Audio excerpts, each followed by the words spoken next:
Hey guys, how you doing? Nathan McKenzie here. Hey, I've been dominated by Dean of Tubedinoz to do frequently asked beer questions, which I believe Tasting Niche started up. So good on you, Tasting Niche, and thanks Dean for nominating me. I'm going to run through the questions. I'll try to be as quick as I can. I don't want to have a huge video. There is 9 questions, so we'll see how we go, eh? Right, we'll crack on with question 1. What was your first beer? Now, growing up in a small country town in the South Island, not much choice, especially in the 80s. It would have been something like a DB or a Spates. Ooh. It wasn't even exotic as a Lion Red. We couldn't get that where I grew up. Yeah, back in the day of being a teenager. But on that note,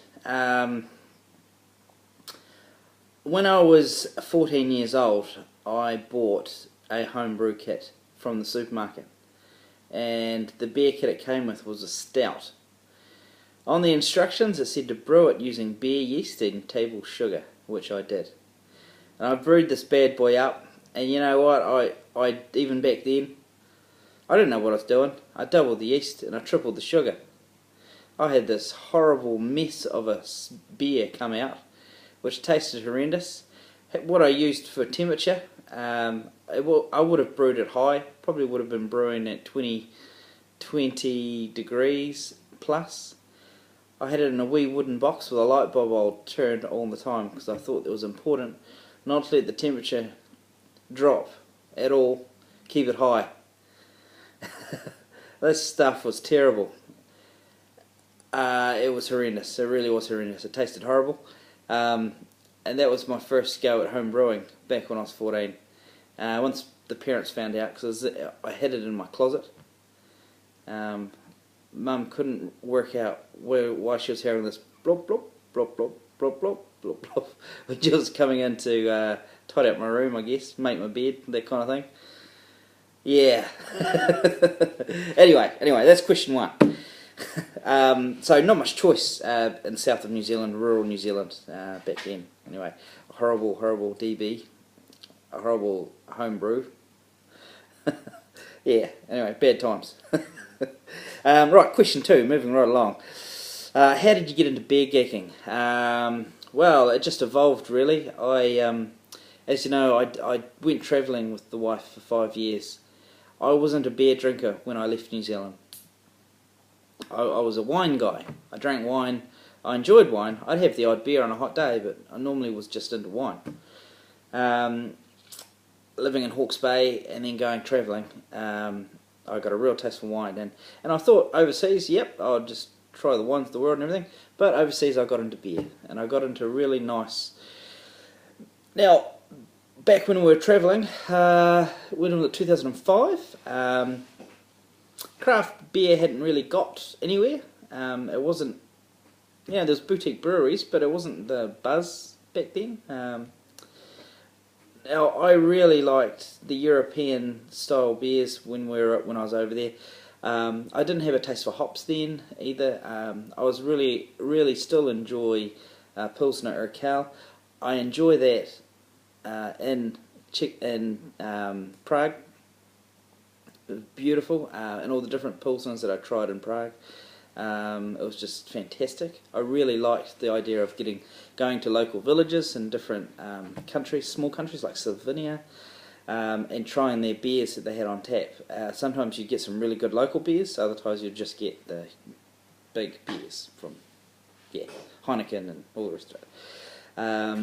So that's where I started to get a taste for beer, and started to think.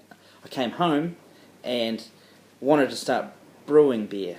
And that's when I really started to geek out on beer, and it evolved from there. Really, what is my favourite beer? Hard question to answer, but I'd have to say Kilkenny in a small Northern Irish pub by the coast, with a a really nice. I'm a simple man with simple needs, but a really nice stew coming out with a nice soda bread, yum, and plenty of pints of Kilkenny. What I find that really hard to answer our favourite beer, because I like a lot of beer styles and I like a whole different range of beers. But when I think about memories of the beers that I've enjoyed and why I've enjoyed them, it's been very situational. The beer might have been very average at the time, but being in that situation with the people around you, the time that you're having, to me, makes that beer even more memorable. So in Kilkenny, I had a lot of good nights in Northern Ireland on Kilkenny, and they would probably, still have to say I'm obsessed with Irish red beers. So there we go. If you could only have one beer, I find that really hard to answer. I grew up in times where we could only get 1 or 2 beers, and I hated that time. Beer was really looked down on. You needed to drink 15 of the beers before you started having a good time, and you hated every one of them. But if I could only choose one, I'd have to go back to Kilkenny, because I could just drink plenty of that. I love it, especially if I can have it served on nitro. It would have to be served on nitro, or any Irish red served on nitro. Yeah, that's what I'd have. But then I'd really miss my hoppy beers. I really enjoy a good hoppy beer too. Very hard question, but I think I'd still have to go with the malty Irish red with nitro. Right, enough of that. How do you drink and stay healthy? Oh, well, actually I have to. I run. I know I don't look like a runner, but I do run. I exercise 4 to 5 times a week, and for my job too, I have to keep fit. I'm average fitness at the moment. I'm normally a bit fitter, but recovering from an injury. So yeah, I exercise, and I reduce the nights I drink. I don't drink every day. I tend to only drink once a week. It hasn't always been that way, but I've really wanted to watch myself and watch my drinking, and I'm always putting myself under observational awareness. I'm just making shit up now. Keeping tabs on myself, and I mark on the calendar every time I have a beer, because it's easy as home brewers. We have a lot of beer around us all the time. It would be very easy for us to lose control of how much we're drinking. So I'm very mindful of that, because I would like to be an old home brewer, and I want to be a healthy home brewer as well. I find if I am partaking too much, I start to not enjoy the beer anymore, and when I'm not enjoying the beer anymore, it's time to have a break and cut it there. So I'm honest, and I've talked to my wife about this as well, and myself, and yeah, we're both in agreement that we need to keep healthy for the kids, and we need to just not drink so much. So there we go. If I tend to, some weeks I'd go with no beer. Other times, if I am having a beer, I like to involve other people. So I want mates coming around, I'll go to them. I'm very mindful. I don't want to be in a habit of sitting by myself drinking a lot all the time. That's no good for anyone. So I'm all about the social aspect of the drinking as well as enjoying the drink as well. But you have to stay healthy, and you have to keep mindful of your health. So I'm not getting any younger. And it starts to catch up with you if you're not careful. Are you an alcoholic? I'm going to be very honest here. I think I have the tendencies to be an alcoholic. I'm not an alcoholic.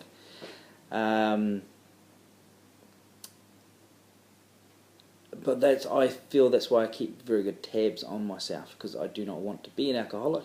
And if I feel that alcoholism is into my life, and I'm deciding to choose alcohol over other things, and it's starting to narrow my life, then at that stage I will give it all away and I'll stop home brewing. So I've got that in my mind as well, and if my wife has any concerns, then she'll sure let me know as well. So I communicate a lot with my wife, me, and friends. So if alcoholism, if people are getting worried about me, then this hobby, I give it away. But I'm not. I'm not an alcoholic, is a simple answer.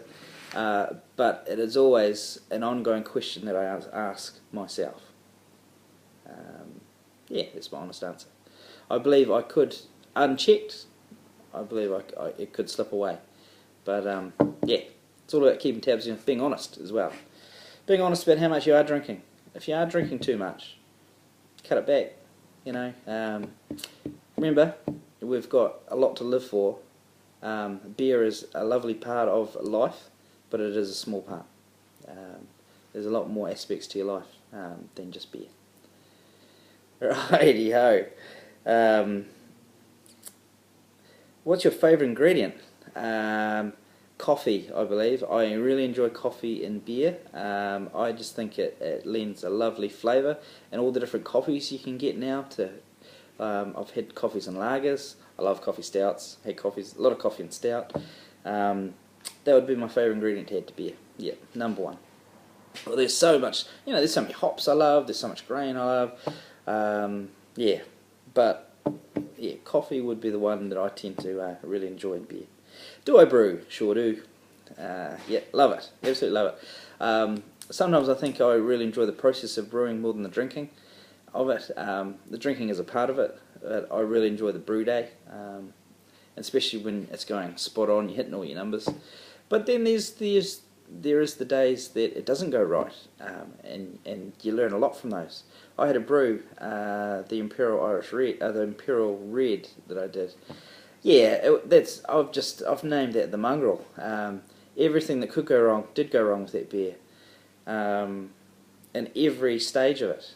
It's quite a nice beer. I could never remake that beer again because all the mistakes I made and all the issues I had with it, I couldn't recreate that nightmare. But I learned a hell of a lot from that beer. So yeah. I sort of went off on a tangent there. Sorry, guys. Who do you look up to in the beer world? Okay. So first off, I look up to any home brewer who decides to go out and open up a brewery. I think that is the gutsy, big move, and hats off to you to do that.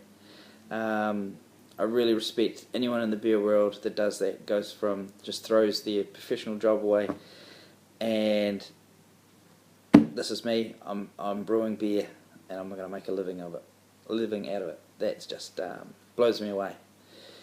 So yeah, I really respect anyone that does that. People in the homebrew community, YouTube-wise, the late great Paul Wicksteed, major respect, and I look up to him a lot. His we still feel the loss of Paul. He's in this beer community, he was huge. And then to not have him there left a huge gap. Guys have moved in, and the guys have plugged the gap to a certain degree, but there's still a gap there. Paul was too big for just a few guys to fill that gap. Also, I look up to Grant Baker. He is a fantastic home brewer. Ask him any technical question, and you get an answer from him, and it's just spot on.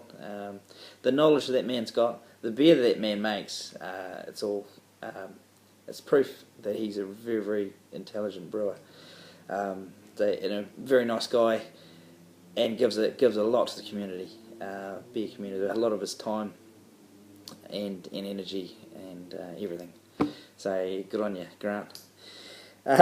Also, last one there is Tony Yates. For the same reason, Tony is he does so much information on his channel. He's really right into the water aspects of brewing, and he knows a lot about that. And I've really enjoyed his all his videos that he does on water.